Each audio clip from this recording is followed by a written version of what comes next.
Hello, I'm deaf. I'm profoundly deaf. My parents didn't know I was deaf until I was 18 months old. My parents' world came crashing down. That's because the Hearing Society viewed deafness as a negative thing. My doctor was an ear, eye, and throat specialist, and he told my parents that I probably shouldn't learn sign language. It would make me an alien towards the Hearing Society. I should learn how to speak and how to lip read so that I could fit in with the Hearing Society. So I grew up learning how to speak and lip read in order for me to be a part of the Hearing Society. Wow, boy, was that a challenge. And it was frustrating. Communication was never 100% accessible. When I was 3, I said my first word, boat. My parents were driving, and I screamed, boat! Yep. That's why I have a 29-foot boat. Boat cruiser. My parents and I look back and realize that the doctor really didn't understand the important part that sign language has on deaf babies. And the importance of sign language. Sign language really is a natural language for deaf babies. It is visual, and that is important to learn that first. Later on, they will be able to catch on to speaking and lip reading. And that really is one of the most important parts for babies that are deaf. Now I'm 53 years old, and I'm proud to be deaf. I care so much about sign language, and it has opened up the world for me more than before. I cherish sign language, cherish deaf history, deaf culture, the deaf community. We know we're not disabled. It's just a language difference. And it allows us to become who we really are.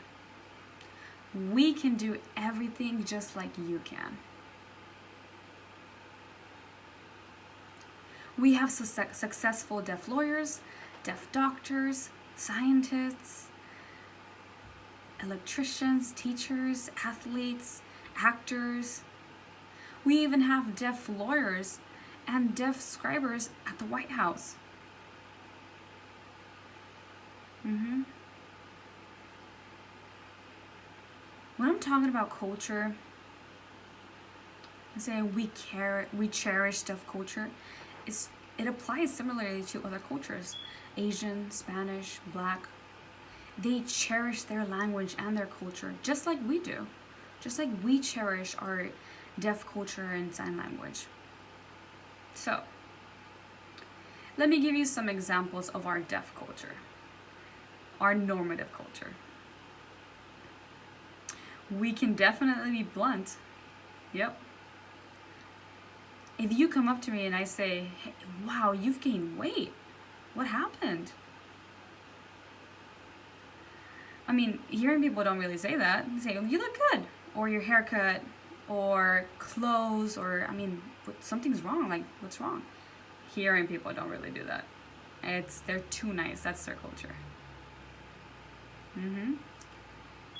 Nice truth.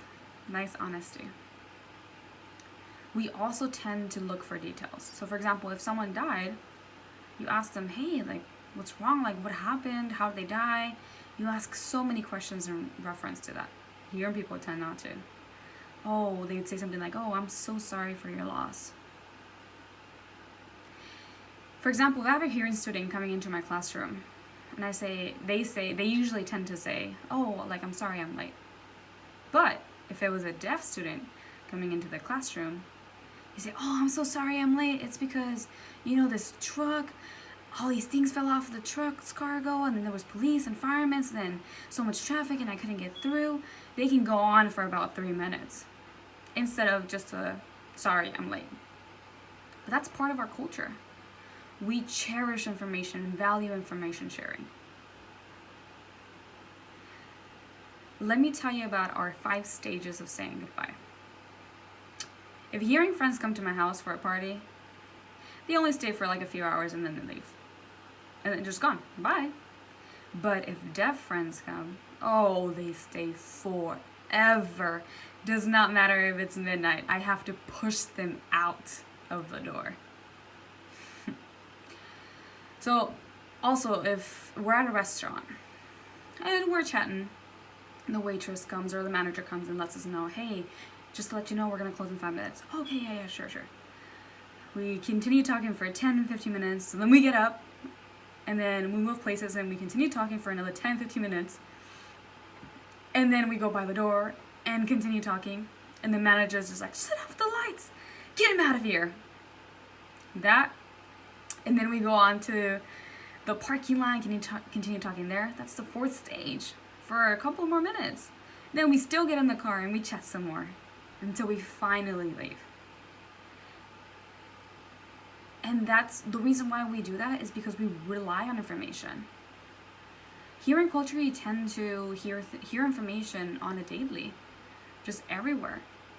For us, deaf, the only way we gain access to that information is through sign language, and that's why that is an important part of our culture.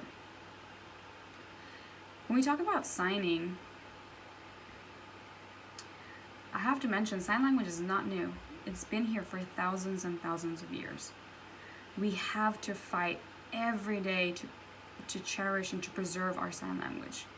We've also experienced a lot of discrimination and oppression, just like a lot of different cultural groups have. Just like they've experienced their own similar ways of oppression and discrimination.